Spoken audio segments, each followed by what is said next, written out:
Tengo 19 años y no quiero morirme. dijo la muchacha.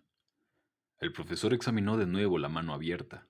Miró en ella como en el mapa de un mundo imposible. Era una mano espléndida. La línea de la vida y la línea de la mente demarcaban un campo de Marte lívido y liso. Del otro lado, el monte de Venus, blando, rosáceo, se elevaba sensual. Morirse no es fácil, dijo el profesor. Entonces la muchacha le refirió, por primera vez, luego de tantas sesiones en las que cayó con la fuerza del gran secreto que era, la historia del forastero que le contagió su mal. Ese joven era un ser de la penumbra, un ser de la tristeza, sumido en el oscuro ron, de pie en el extremo de la barra, parecía abandonarse a un ritmo interior lejano y subterráneo de paredes de piedra y luces bajas que era el recinto de la discoteca. Se dejaba observar así, medio ausente, de perfil contra el resplandor amarillo del bar, envuelto en el humo y en el aire enrarecido como en un aura propia. De rato en rato bailaba con alguna chicuela sin hablar una palabra. Decían cosas de él, de su soledad, de sus hábitos nocturnos, de su costumbre de irse, hacia el final de la noche, con una jovencita o un jovencito siempre distintos. Y así, semana tras semana, una noche de esa se supo elegida. Había ido a la discoteca con el grupo de siempre, ropas amplias y zapatos de marca, y un cierto orgullo de existir. De pronto, el extraño vino y la raptó. No la sedujo su baile, ni esa energía perversa, casi desesperada que derrochaba en él. La sedujo el miedo. En el fondo de esos ojos refulgía una llamada salvaje. Él era lo otro, lo desconocido. Si entonces no lo supo, lo presintió. Ese hombre estaba herido de muerte. La muerte cantaba en sus ojos su canción engañosa. Así fue la primera vez. La muchacha cayó y el profesor, aturdido por aquello que en tantas sesiones no había podido adivinar, se incorporó en silencio, fue hasta el armario pintado de verde y regresó con una piedra de obsidiana, un frasco de vidrio azul y dos amuletos de la buena fortuna. ¿Él conocía su enfermedad? Preguntó. Sí, dijo ella. El profesor no necesitó de más palabras para verlo en la imaginación como un ángel caído, ocupado en la sórdida empresa de buscarle un nuevo sentido a su vida de condenado a muerte, propagando su peste, ampliando el bando de los suyos, combatiendo su soledad de esa manera, como un vampiro moderno, como todos los vampiros de todas las épocas. ¿Y cómo lo supiste? Preguntó. Antes de irse de la ciudad, me dejó una carta, repuso la muchacha. El profesor calló. Por fin se animó a decir, receloso, la pregunta que bien pudo pasar por alto. ¿Algún médico te diagnosticó el contagio?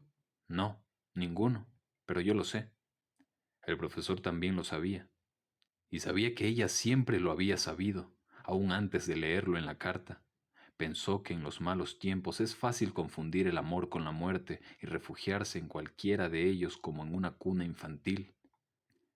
Desnudó y recostó a la muchacha en la banca forrada de damasco amarillo e inició el rito de limpieza. Tendida boca arriba, los ojos entrecerrados, el cuerpo libre de toda marca maligna, ella se abandonó a los pausados conjuros dichos entre grandes bocanadas de humo de tabaco negro. Poco a poco el corazón empezó a aplacársele. Poco a poco el profesor empezó a sentir la suya, dispuesta a creer en todo lo que le dijese. Tal era su necesidad de salvación y olvido. Y el profesor miró las formas de la muchacha, y dejó de leer en su carne los otros signos secretos, y recordó las veces en las que se asomó a tantos jóvenes cuerpos, abrazado de deseos y tormentos íntimos. Vístete, niña, murmuró. Entonces el profesor sintió que algo sagrado empezaba a tejerse entre él y la muchacha, algo que, por primera vez, en sus largos años de tratos con lo misterioso y oculto, empezaba a temer. ¿Cree que esto me sirva de algo? Comentó la muchacha antes de irse. Todo depende de tu fe, repuso el profesor, rehusando el ademán de la mano que se disponía a abrir el bolso de lona para pagarle la sesión.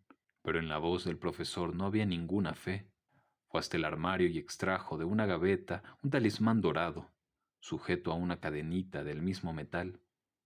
¿Tampoco cuesta nada? Preguntó ella.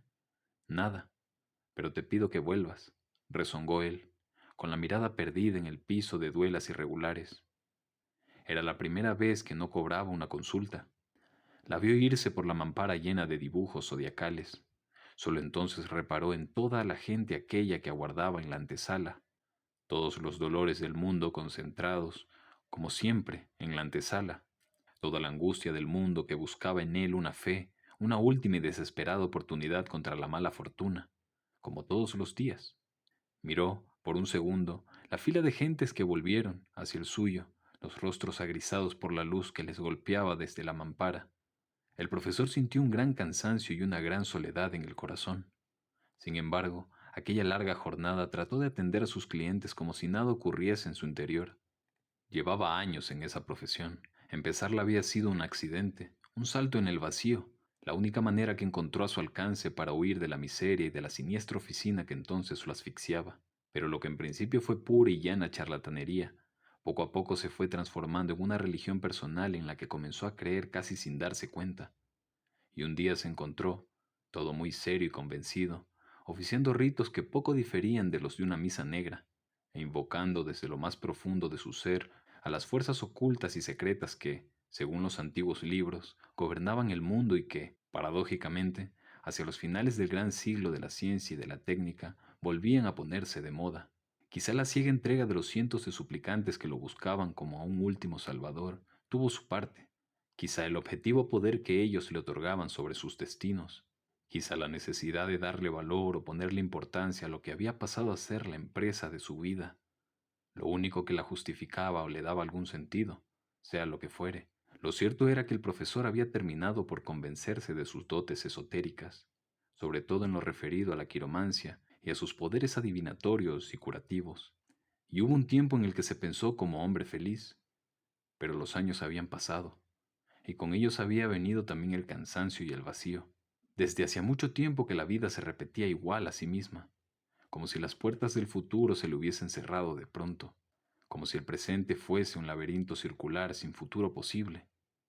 El profesor se sentía como un viejo sacerdote que hubiera perdido la gracia de su Dios, o como un médico que ya no le encontraba ningún sentido a su ciencia. El profesor había perdido la fe, y vislumbrar el futuro o conjurar un infortunio eran cuestiones de fe. No podría curar a la muchacha. Sus invocaciones no lograrían aplacar, en ese cuerpo joven, la marcha de ese nuevo mal que había aparecido en el mundo y que no tenía cura. No era un nuevo mal, era el nuevo rostro de la vieja peste. El profesor tomó su libreta de frases célebres, como las llamaba un poco ingenuamente, y escribió: Mientras exista la muerte, existirán las pestes. El problema no es la peste, el problema es la muerte. La leería luego, en la emisora.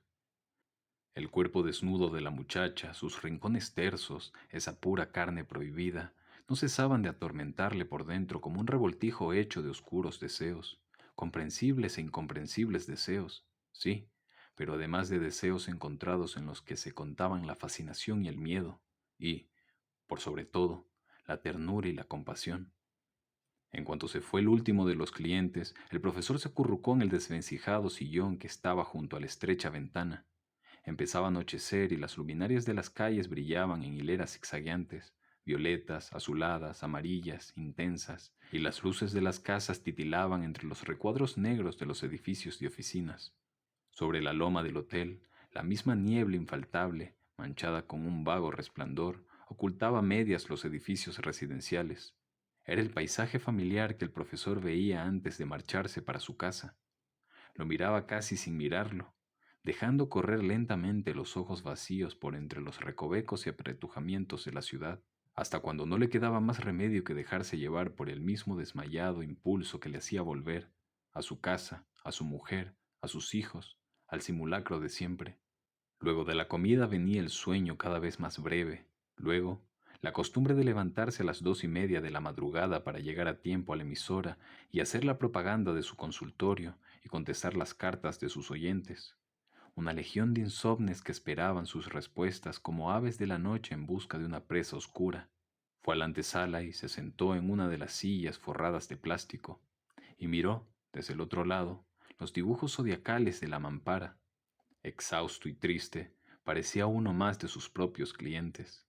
Solo que más allá de la mampara, en la soledad contundente de su consultorio, él no tenía a nadie que pudiese ayudarlo.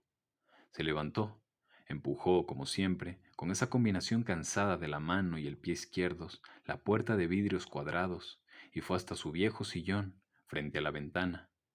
Sumido en sus presagios, decidió tratar de adivinar su propio futuro y el papel que cumpliría en él la muchacha enferma.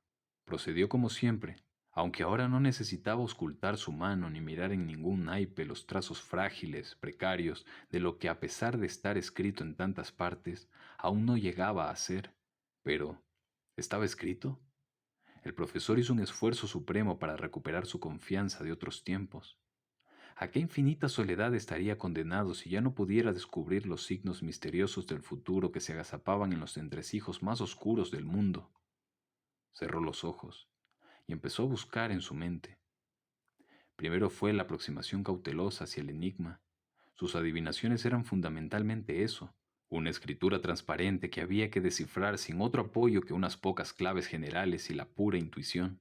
Lo demás era el desarrollo imaginario de lo que podía ser la vida de quien ansiaba escuchar una palabra dirigida a él, y solo a él.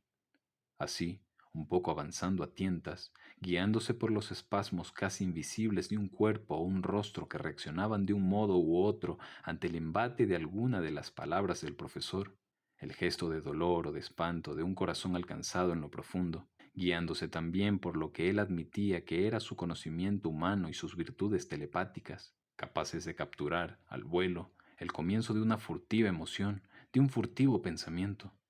El profesor lograba construir o reconstruir una vida imaginaria que era como la vida imaginaria de aquel que ansiaba saber más de ella, porque la necesitaba así, cargada de dirección y de sentido, como un camino abierto, por fin, en pleno caos. Lo demás era completar ese cuadro mágico con las mismas ridículas vergüenzas y los mismos grandes miedos de todo el mundo, pequeñeces relacionadas con el sexo o con el miedo de morirse. Ese era, en esencia, el método de sus adivinaciones. Solo que esta vez el profesor comprobó que no servía para adivinar su propio destino. En el silencio de su gabinete, en la penumbra que ya se había adueñado de los rincones, el profesor suspiró. Ven, muerte. Se sorprendió de sus propias palabras. De espaldas a la ventana, giró la cabeza hacia uno y otro lado, como buscando en las sombras más negras alguna señal extraña. El gabinete, a esa hora de la noche, era un pozo de tiniebla, excepto por la mampara cuyos vidrios reflejaban las vagas constelaciones del alumbrado de la ciudad. Ven, muerte, repitió. Su voz resonó clara en el silencio de la habitación, y el fragor de la ciudad pareció adormecerse. Se acomodó en la silla, y ésta crujió con un agobio de clavos viejos y trabazones exhaustas. La hizo sonar así para ahogar los sonidos de su propia respiración. Ven, muerte, dijo por tercera vez. Entonces la presintió.